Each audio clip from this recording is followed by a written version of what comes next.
Hello, Saban. Hi, Justice. How are you? I'm very well, thank you. Good.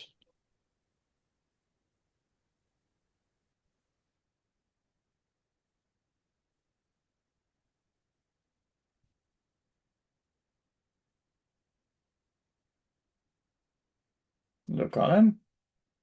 Hi, good afternoon, everybody. Hi, Justice.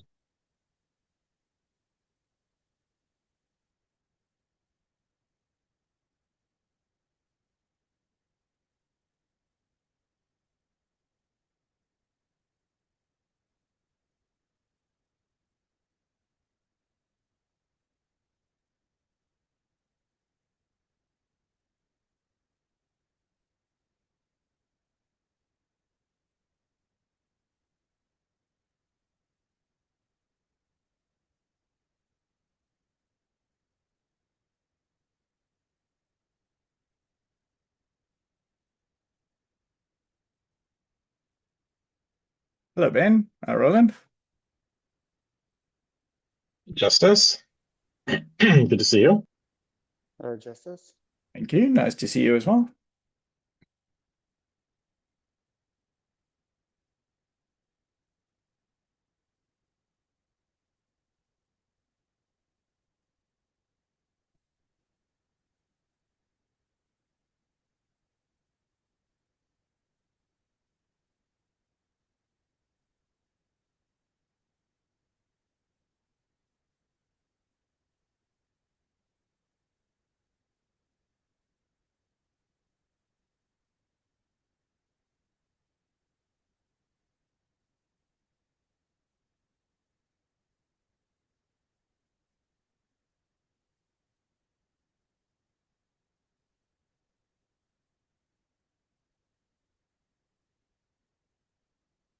Your speakers are working. I'm not saying anything right now. Just waiting to see if anybody else is going to be joining.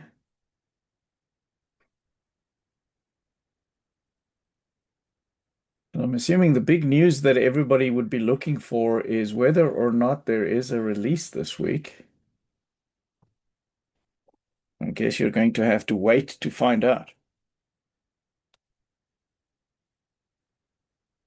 Hi, Sam. Hello, Sandy. I just was able.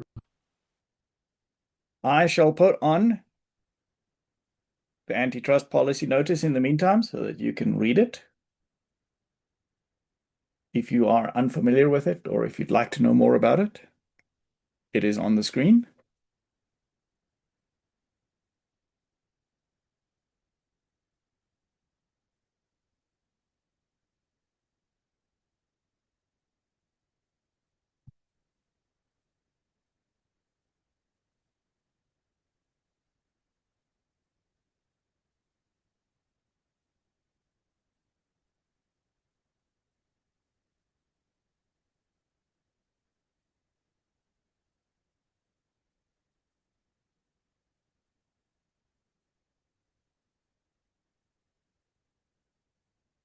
Hello, Matt. Hello, Justice. How are you? I'm well, thank you. Welcome. How are you? Doing well.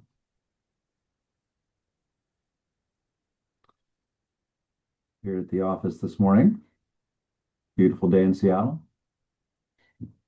I'm happy about one of those two things.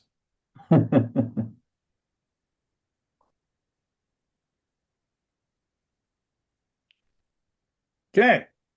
It is 5 minutes past. Let's kick it off.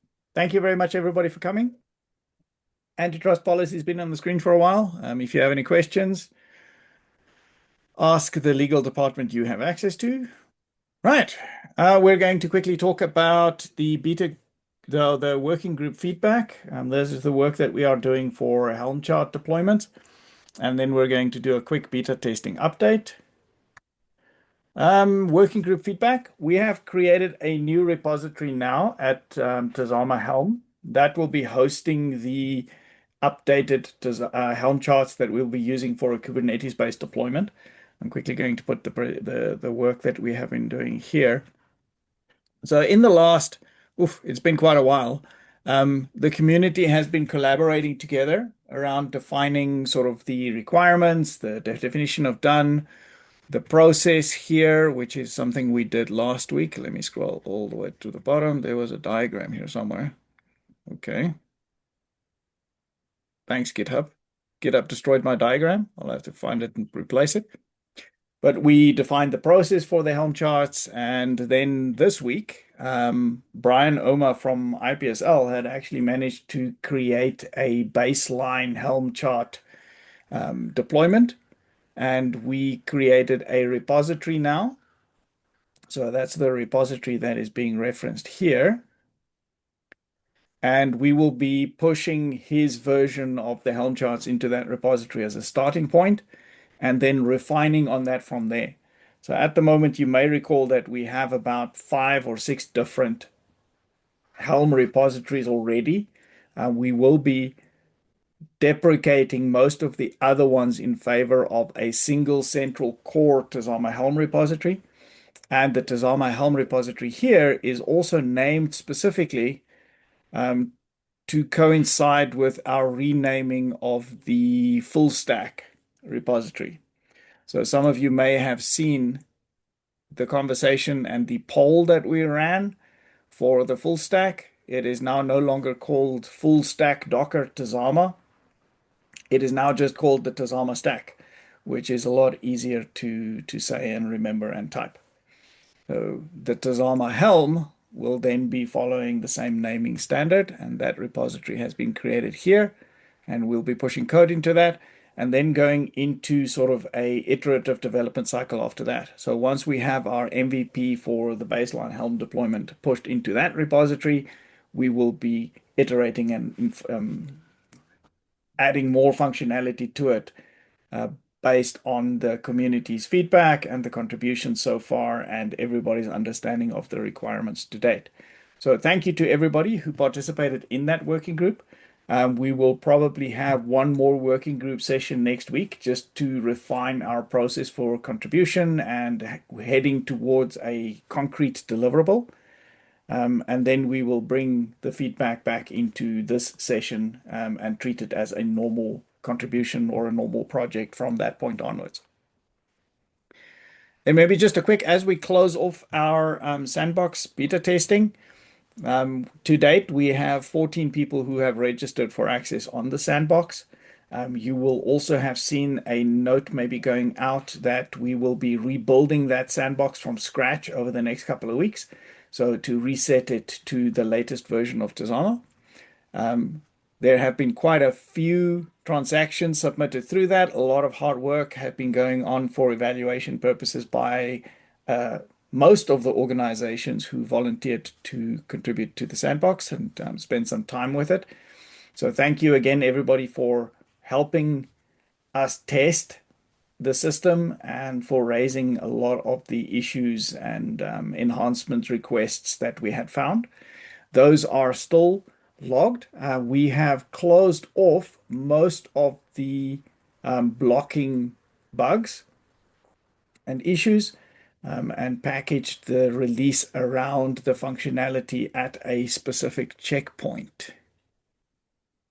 I'm not going to go through these slides in too great detail, but you'll see over the last while, we have closed significant pieces of functionality all out of the beta testing program itself. So again, thank you very much to everybody who contributed to that and helped us to make Tazama the top of the range system that we hope it would be. Right. There are a couple of issues still out in GitHub, but I wouldn't worry about that because I feel like I need the drum or trumpets or something. Tazama Release 4, right? Tazama Release 4 has been promoted into our main branch. So for all intents and purposes, Tazama 4 is released. We have not yet communicated that to the market and the community at large. That will go out next week through a marketing campaign with Michelle and her team. But we are using this sort of intermediary period just to bed down the release to make sure that we have ironed out any issues. It is, and you will see it on the next slide, a absolutely massive piece of work.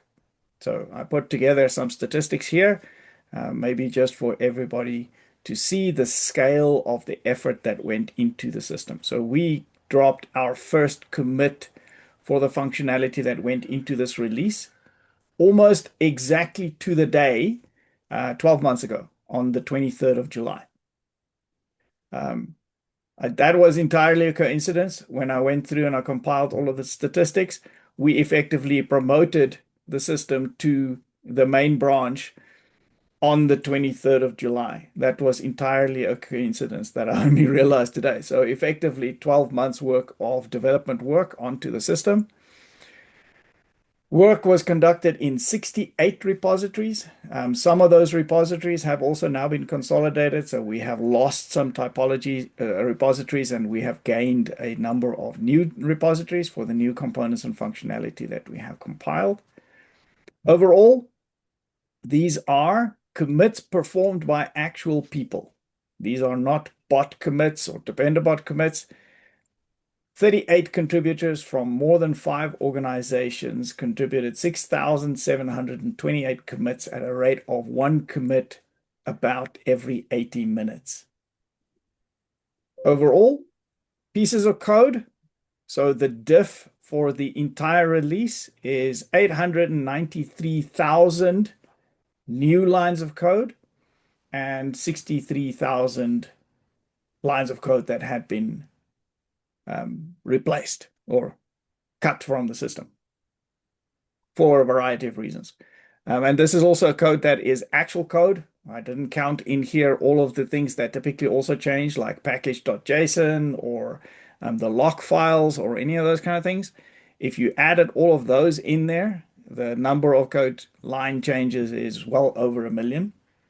So just to give everybody a sense of the scale of the effort that went into this release, and hopefully an appreciation for how much work was conducted by all of the people involved in bringing this release to light. But very much in particular, I see Sabani is here in the call. Thanks to the Paces team who carried probably the bulk of the water in this release over the last 12 months, working on all of the new features, including the case management, the rule studio, the connection studio, and maybe I should put that up as the next thing, is they helped us to build all of these additional components. So this, you might remember, is the Tazama that we all know and love from release 3. And this is now Tazama release 4.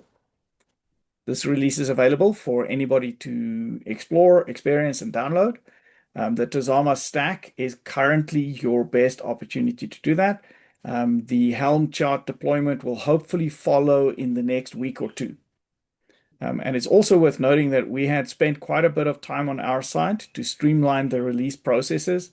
So we had rewritten almost all of the CI/CD around the release. Every repository's security posture has been synchronized. Every posture's automation has been synchronized.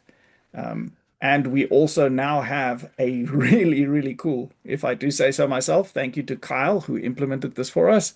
I will quickly show you what that looks like here. Hopefully I don't accidentally re-release the entire platform because it is literally that easy now. So in our workflows repository, we have created a workflow for orchestrator. Let me see if I can find it here.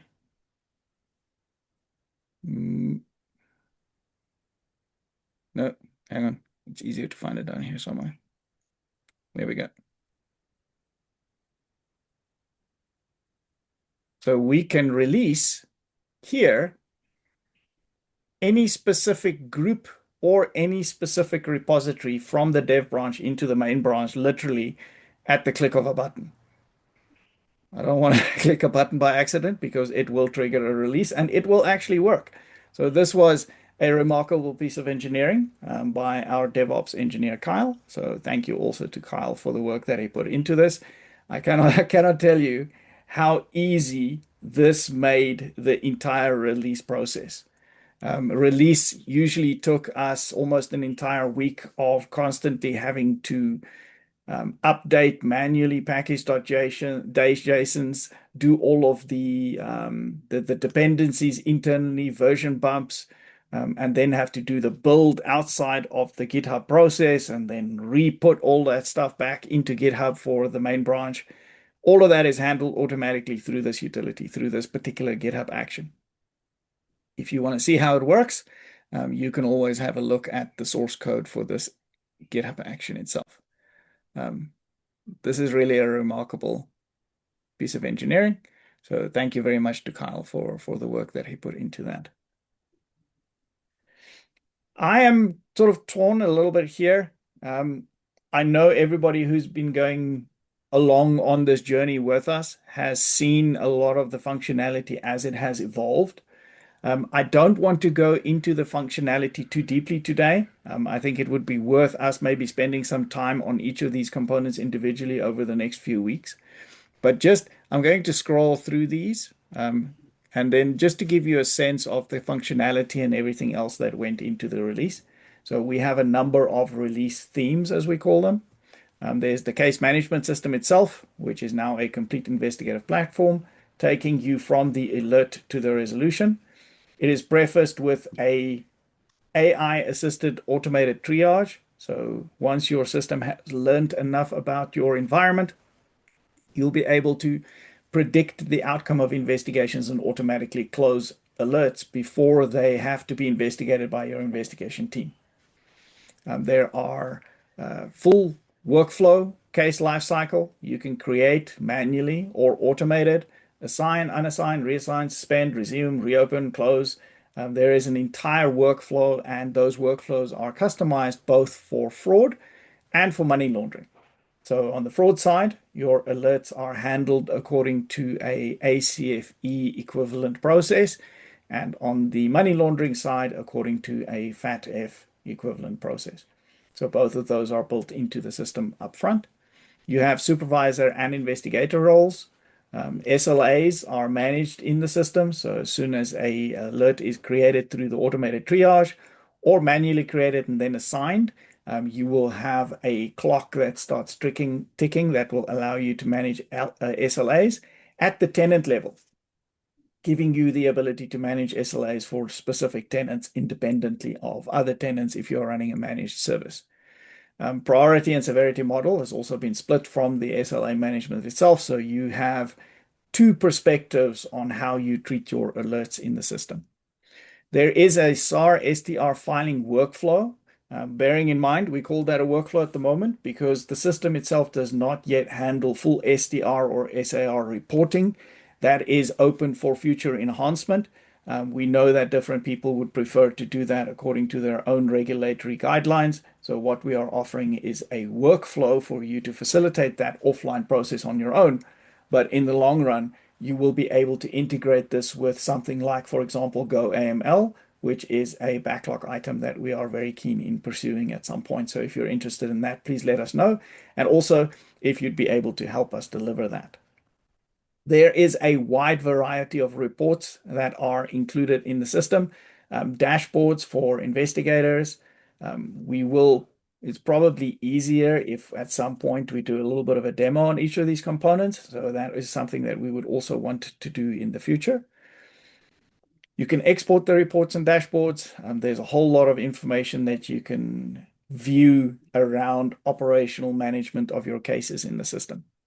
And then also very, very important and something that we put a lot of effort into refining to get right is the in-case investigation analytics. These are the reports and the visualizations, dashboards, graphs, all of those kind of things that people will look at when they try and investigate a case to help them get to the root of the alert and the network of participants in a particular case. And then we have also implemented a back-end audit module that audits all of the user interaction in the system. We had some debate early on whether we were also going to audit the system's internal behaviors, but we felt that if the system was working the way that it should work, all you need to know is that the system is receiving transactions and producing results. and those are already baked into what exists for the system today. So we focused our auditing mostly on user interactions. What are individual users doing in the system, and then tracking all of those behaviors and exporting that to a database where it can be viewed by auditors and regulators. That's just a quick overview of the case management system.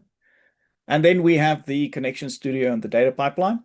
So we have implemented custom data rails in the system.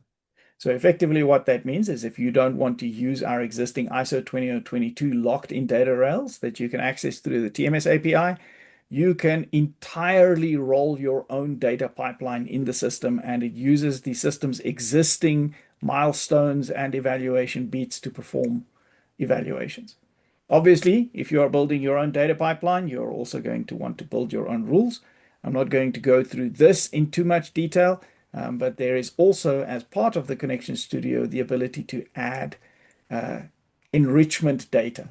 So not only can you ingest live data that you want to evaluate, you can also enrich that data with other data sources to be able to improve the quality of your detections and the domain of data that your rules have access to be able to deliver better results and evaluations. Speaking of the rules, we have created the Rule Studio here and a simulation sandbox to go with that. So in a low-code environment, you will be able to produce the rules, and also simultaneously those rules are exported as TypeScript code so that they can continue to live outside the Rule Studio the same way that our current rule processors do. So you can put these into your own GitHub, or you can even create portable rule packs that you can offer as a value add to your own clients. And then this runs on top of your custom data rails and is paired with a simulation sandbox so that you can actually test that rule and how you expect it would function in the production environment without actually running it on production data up front. All of the workflows in there are also role-based access controlled, and there is full audit logging implemented into the Rule Studio and the simulation sandbox. And then finally, just to pair that with system operations, in the past, if you had to make changes to any of the configurations that you are loading into the system, you would have had to reboot the system to be able to take those new or let those new configurations take effect. We have now allowed you to roll out a new configuration schema without rebooting the system at all. You just use the admin service API, and then it has a cascaded reload wavefront that tells all of the required processors in the back end to reload the configurations that they are using in real time without having to then interrupt your system flow.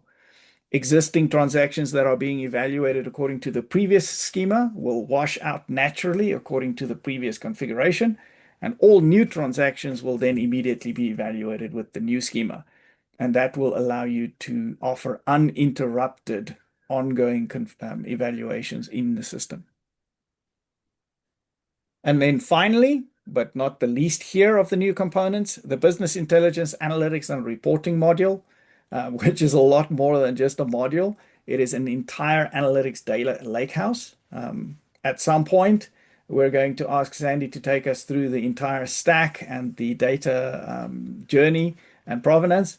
And then you can see all of the components that are built into that.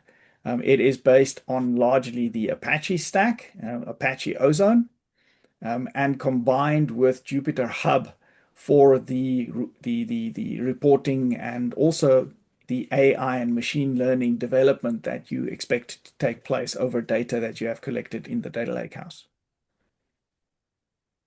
Some of these reports have already been created and embedded inside the case management system. One outstanding piece of work that we didn't get around to for the release, but seems like a relatively trivial add-on to the system, is the creation of executive dashboarding environment. We already use Voila to do the embedded display of dashboards inside the case management system. And we would want to deploy here a standalone Voila that can expose the dashboards that have already been developed inside Jupyter Hub, inside Voila for executives and supervisors and managers to keep track of operational aspects of the system over time. And then maybe just here, a little bit about platform hardening. I've already mentioned the audit library. That's the audit library that is now available as a central core Tazama library that you can plug into any of your front ends to do audit logging into the Tazama back-end audit database. Multi-tenancy has been improved in a number of the additional components and followed through on several of the components that we have deployed as new into the environment. We also have improved the key cloak and authentication provider abstraction, added some additional functionality to that so that the case management system, for example, can now also fetch additional users that are in the same tenant as the current user so that you can reassign work to your friends and your subordinates. We have rebuilt the demo UI, upgraded to Next.js 15, which is a more secure version of Next.js, and then also implemented session authenticated NATs, and the current Keycloak integrated Tazama authentication service is now also used to validate users or verify users for use in the demo UI, and similarly for the batch PPA. The batch payment platform adapter is now also closer to a production grade interface so that you can bulk upload data into the system, and in particular the transaction monitoring service API, so that you can evaluate bulk transactions in the system. We still need a long-term solution for better batching. At the moment, batch processing is kind of limited by the speed of your platform, since all it is really doing is creating a batch file that then gets evaluated at the speed and performance of your platform's capabilities. If anybody has any suggestions on how to do batch processing faster than that, we'd love to hear from you. And then we also, as we always do, resolved all of the Dependabot alerts and high-level CVEs. Probably the most recent one is Axios, which handles a lot of the API functionality in the system, dropped a major update with about 5 different CVEs, high severity CVEs, a week before our release. We we had felt like we were getting ahead and we were ready to go to the release, and then had to spend another few days rebuilding the entire release to integrate the changes from Axios. We do expect that security validation and verification and maintenance is going to be a core function going forward. Given the turnover of CVEs that we are seeing in our dependencies at the moment, we are not going to be able to wait for security updates from one release to the next. We are probably going to have to release interim security updates more frequently and probably at least monthly. There's a lot of activity at the moment amongst the upstream dependencies that we have, where people are also using AI to help identify latent bugs. I mean, there have bugs that have now been found in the Linux kernel that have literally been there for a decade and that have now been fixed. There are bugs in some things that seem as trivial as a MPEG renderer, so FFmpeg. Also had a bug that's been sitting there for 9 years that gives people remote execution access. So there are terrifying things that are being discovered at the moment through the help of AI, and we are probably going to have to spend quite a bit of time to keep up with the influx of high severity vulnerabilities over the next few months, I think. But so far, the system itself is clean. We have all of our 21 service repos updated, and all of the 33 rule processors have all been updated and verified audit clean. And I think that is the last slide. Yeah. Any questions? I mean, I know that was a very quick overview of the system. I didn't want to create too much of a spoiler for the release itself next week, but for this audience, just to give you a sense of what is coming up, and we'll be getting into detail on any of those components. And maybe as a question for the audience, is there anything here that you would like to see more detail of at a future TSC if we wanted to do a showcase? We can maybe prioritize that for a early show and tell ahead of some of the other components, but there you have it. that is everything. Release 4. Release 4 is out. Please go ahead and download it and explore it. And please let us know how you are finding it. And if you have any issues whatsoever, contact us on our Get Help channel on Slack. Any questions? I'm gonna put this up again just so that you can see, because I absolutely love the stats on this slide. Okay, questions?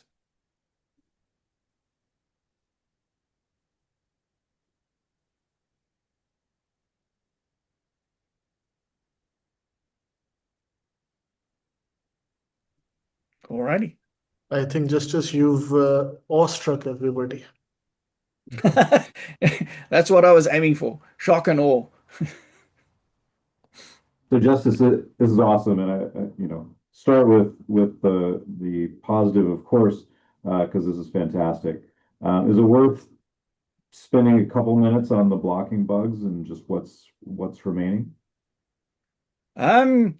I can probably hand that over to Sandy, but Sandy, just in your as an assessment, are there any blocking bugs at the moment that you think would detract from the release itself? Because I know that we had actually spent a lot of time to make sure that blocking bugs themselves were resolved. So what should be remaining here is less blocking and more polish, I'm hoping for. So Sandy, I'm going to put this up if I can find it. That's not it. Also no. Where did we create the project? Hang on. Here we go. Let me put this on the screen here. So there are a few things in the backlog here and the to-do. And then Sandy, how would you want to go about this, Sandy, if we wanted to talk about any of the blockers? I don't think there's too many blocking. We managed to clear most of those. There are a couple of things where we need to still unpack. For example, the top backlog item, the conditions view is currently not displaying conditions. I think there's some dev work still outstanding there to unpack exactly what's happening there. A number of these items are relatively small, and I think there's some issues which were resolved, which are related now to previous data or changes. So I think the fact that you're going to reset the sandbox and we're going to start with a clean environment and be able to pick up our testing is going to be a good thing. I don't know if there's any specific ones we want to look at. No, well, we want to fix all of them, so I mean, Yes. Yeah, it did we say have there is were three remaining blocking bugs in one of the previous slides, right? So that conditions bug is technically blocking because it doesn't work at all. So our definition of blocking was you click on a button and it displays you absolutely nothing. But it's a visualization which I don't see that somebody would use in the next week or two. It would take a while to get to the point where someone was trying to use that in production. So we anticipated about a week or so to unpack that and resolve it. So in terms of critical Sandy, I think we lost you. functionality. I can still hear. Or did we lose me? I can hear you too, but So critical end-to-end double- functionality, we didn't have any blockers, but something like a visualization to show conditions, we had as a low priority, although it's technically blocking because you click on the button and nothing displays when it should.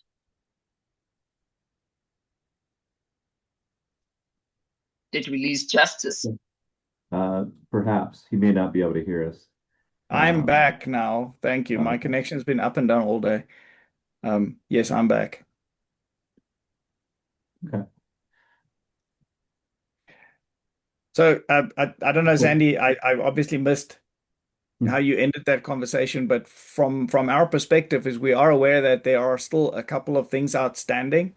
We prioritized the delivery of the release in the short term, knowing that there were maybe a few minor issues that would still need to be resolved. Yeah. We have the support of the Paces team to help us work through those. Those have been prioritized, and the work doesn't end. And we will be patching these fixes into the release over the next 2 months. And also, I would imagine in support of the COMESA implementation, there may be some additional enhancements forthcoming as well. So the release itself, for me, I almost think about release 4 as a living release, at least for a little while, where we will be constantly adding and improving the functionality in it. Okay. Great. Saban. Hi, everybody. Wanted to add a couple of points. Just quickly on these issues. Just to let you know that Justice Sandy, I mean, most of these actually we've already fixed those. But we're just waiting. We're waiting to pass those on to you guys Yeah, for a no, the while. work hasn't stopped, but it's also Yeah, because we cut a release in the yeah, middle of that, we yeah, basically froze the code. So yeah, there yeah, there is a little bit of a lag between work having continued in the back end and then, the yeah, release itself being yeah, stabilized. yeah. But I'm sure we'll get to it rather soon. But the one thing I did wanted to add on was two things. You just talked about Comisa there at the end. Um, uh, there's a lot of excitement even within the State Bank of Pakistan right now. Justice is aware, we just did a couple of workshops this week, and those were pretty extensive workshops with national stakeholders, State Bank of Pakistan, One Link, a couple of banks, everybody in the room. And I think we're heading rather speedily towards a POC that aims to test at the very least 15, 20 million transactions a day and upwards to 50, 55 million. And that's a very aspiring objective. So we have a lot of excitement for 4.0 coming up in the next few days from Comesa, from SPP, everyone. But that's very good news. Thank you, Saban. Yes, we're also very excited. So if there any way that we can support, please let us know.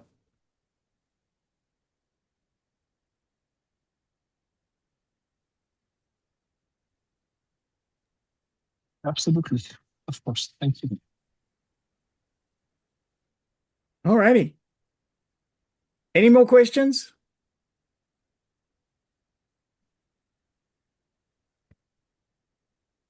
Let me just put up my favorite slide again, and then I will bid you all farewell. Thank you so much to everybody who have been cheering us on for the last 12 months on putting this release together, and to the team for this phenomenal achievement.